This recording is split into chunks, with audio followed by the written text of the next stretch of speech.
ashimwe nongeye kuguha ikaze mu mwanya mwiza twigamo ingingo y'umunsi. Umwanya twigamo ibyigisho byiza by'ishuri ry'isabato, aho tuze ku ngingo kwa kabiri w'isabato tariki 8 Ukuboza. Ni ingingo ivuga ngo ibirego. Hamaze kubona ingingo yo kwiyemeza, aho imiryango ibiri n'abandi b'igice kimwe cy'abamanase bafatanyije n'Abisirayeli bari basigaye iburengerazuba gukomeza kurwanya ibice byari byasigaye by'i Kanani kugira ngo igihugu cyose bagifate nk'uko Imana yari yarabasezeraniye. Nyuma rero ku ngingo kwa kabiri w'isabato tuba none ingingo ivuga ngo ibirego. Nyuma y'aho bafatanyije ndetse Yosuwa agasezerera bamwe bakigendera iyi miryango itatu ibiri n'abandi bake, haje kubaho ibirego. Ubwo aba bagendaga, iyo usomye inkuru y'imiryango yagarutse iboneka mu gice cya 22 cya Yosuwa guhera ku murongo wa 9 kugera ku 20, tubona basubira inyuma bagataha, ariko muri uko gutaha bakubaka igicaniro cy'amabuye. Iki gicaniro cy'amabuye rero nicyo cyaje guteza ibibazo, cyatumye haturuka ibirego byinshi. Ngo ni ibihe birego? Imiryango y'Iburasirazuba bwa Yorodani, ubwo ni imiryango y'Abisirayeli uko ari 10 ahubwo, ngo yaregaga imiryango y'Iburasirazuba. Ni ku ruhe rwego ibyo birego byari bifite ishingiro? Ubwo aba Barubeni, Abagadi basubiraga inyuma n'abandi bakeya bo mu Bamanase batashye iwabo mu Burasirazuba bwa Yorodani, bubatse igicaniro. Iki gicaniro ntabwo kizere kivugwaho rumwe, kubera ko iki gicaniro ntabwo Abisirayeli bari bakiteze ko cyakubakwa aho hantu, kuko iyo cyubakwa ari icyo gushengerera Imana, ari cyo kuramya Imana no kwihimbaza, bafite ahandi Shilo aho bateraniraga bari kuba bagomeye Imana, cyari igicaniro kitejejwe. Niyo mpamvu Abisirayeli bagize impungenge, biyemeza kubarwanya, ariko babanza kubatumaho umuhungu wa Eliyezeri, Finehasi, nabo mu miryango 10, buri muryango watanze umukuru wabo ngo bajye kuganiriza abangaba, kuko iyi miryango yari isigaye uko ari 2 yiganjemo Abarubeni n'Abagadi bari bene wabo n'ubundi, ariko bagiye kubaganiza ngo bumve impamvu yatumye bacumura ku Uwiteka, kuko bitari bikwiriye. Babaha ingero za Pawulo, baravuga ati igicumuro cya Pawulo n'ubu ntabwo turagikira. Bamwibutsa ibya Akani wafashe wenze ku byashinganwe, bati nawe wabonye icyo Uwiteka yamukoreye, kuki wumva waduteza ibibazo twebwe nawe utiretse? Kuko urumva Imana ari kubahana bose ikabarakarira, kuko wari umuryango wa Isirayeli wose. Ariko bari baciye urubanza batabanje kumenya impamvu nyamukuru, ariko bateye intambwe bajya kubaza. Ibirego rero baregwaga byari ibyo ngibyo. Iki gicaniro nicyo cyari gishingiye y'ibirego byose. Abisirayeli hano baravuze ngo ku murongo mu gice cya 22 muri Yosuwa hari mirongo nshaka dusoma 11.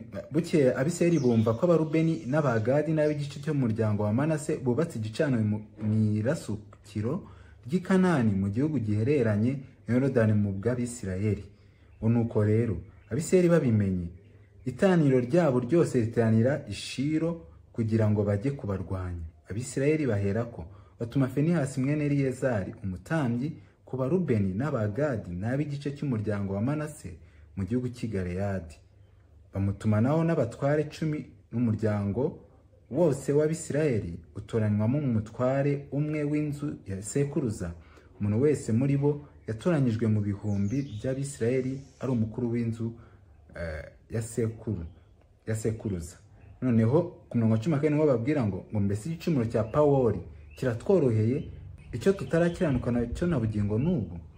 Nubwo mugiga yateye mu itaniro ry'Uwiteka byatumye muteshuka mukareka kuyoborwa n'Uwiteka, ngo kandi uyu munsi nimugomera Uwiteka, ejo azarakarira itaniro ryose by'Abisirayeli.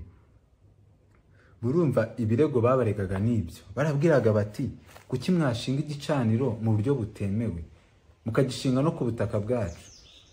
Wenda mu ngingo yo kuwa 3 turashaho kubirambura ibyabaye muri iki gitekerezo. Hano icyo tugarukaho ni ibirego barezwe gusa. Barezwe ko bashinze igicaniro mu buryo butemewe, n'impamvu yacyo ntabwo Abisirayeli bari bayizi. ariko ibi birego abisirayeli bari bafite ishingiro ryo kubabara, kuko ibi byari gutuma Imana irakarira abisirayeli ngo ndetse iyo baza gusanga ari ukuri bakaba banarimburwa, nk'uko Imana itararigeze yihanganira ikosa rya Akani n'irya Pawulo. Niyo mpamvu abisirayeli bagize umurava wo kujya gusobanuza ngo bamenye ngo ni ikihe kibazo gihari. Ariko mwibuke ko babikoze bamaze no kuzamura ingabo rwose, biyemeje gutera iyi miryango ibiri, ngo aho kugira ngo ikibazo kibe mu Bisirayeli, iyo miryango ibiri Imana ibone ko batifatanyije nayo. Ariko se ibicaniro byari ikibazo kuba byashingwa? Hano baratubwiye ngo muri ibyo bihe byombi hashinzwe amabuye, ngo amabuye ya mbere yari urwibutso, mu gihe aya kabiri afatwa nk'igicaniro cyiza cyane. Ikibazo kitabura kwibazwa ni iki? Mbese ayo mabuye asobanuye iki?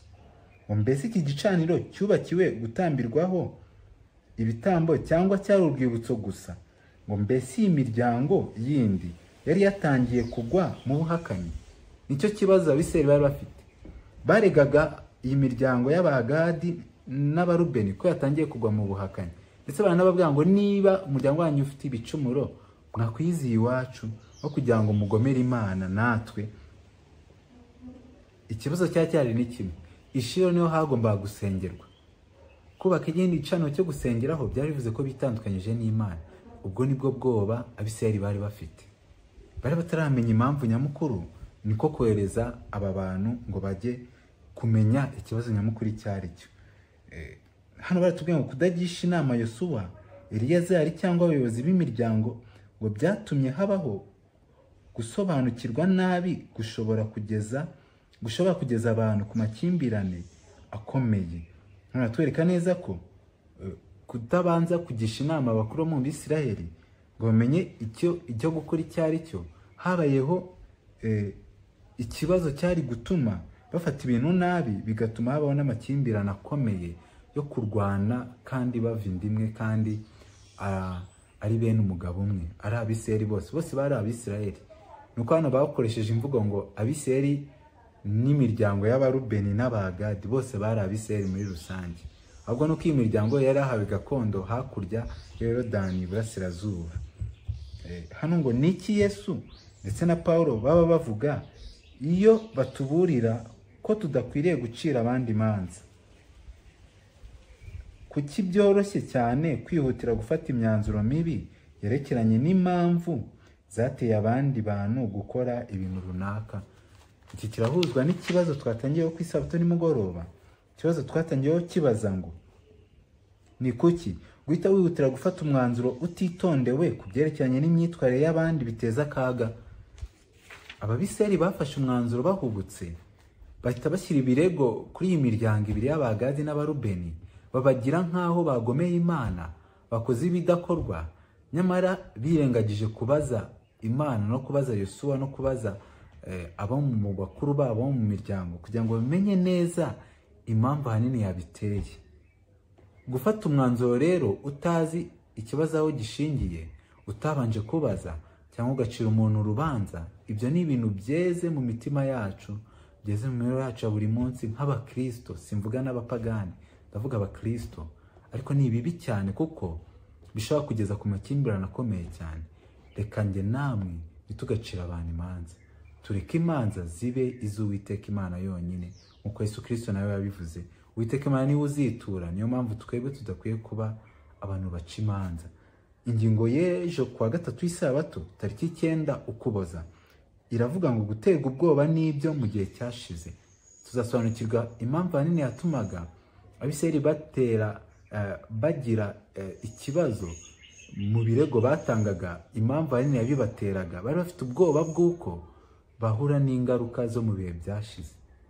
Imana ntabwo ikina, bari baragiye babona uburyo yagiye ihana abitwaye nabi, bityo bari bafite ubwo bwoba. Tuzabirebera hamwe neza mu ngingo yo kuwa gatatu y'Isabato. Reka tusoreze hano. Imana amahoro ikomeze kubana namwe. Umusanange nisabira izina rya Yesu Kristo umwami wacu, amen. Data twese uri mu ijuru, izina ryawe rishimwe kandi ryubahwe. Tumenye neza ko tudakwiye gucira bagenzi bacu imanza tutazi n'impamvu yateye umuntu gukora ikintu runaka. imanza ni wowe uzazica. Uduhe umutima uca bugufi, uduhe umutima w'urukundo, ngo tuzashobora kubana na bagenzi bacu amahoro kandi tutikanyiza, tudaca imanza no mu bihe bidakwiriye. Ntabwo dukwiriye kuba abacamanza ba bagenzi bacu.